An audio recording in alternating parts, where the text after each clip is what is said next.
Pinupuri ka namin, O Diyos, Ama, Anak, at Espiritu Santo. Salamat, Ama, na ibinigay mo sa amin si Jesus na iyong anak, na namatay para sa aming kasalanan, iyong muling binuhay, iniakyat at iniluklok sa iyong kanan sa langit. Salamat na ibinigay mo sa amin ang iyong banal na Espiritu, at sa pamamagitan niya ay ibinuhos mo ang iyong pag-ibig sa aming puso.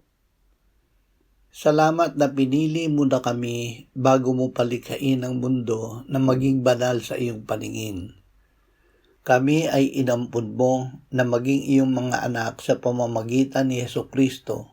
Tinubos at pinatawad ang aming mga kasalanan sa pamamagitan ng kanyang dugo. Salamat sa maluwalhating biyayang ito na bigay mo sa amin. Amen.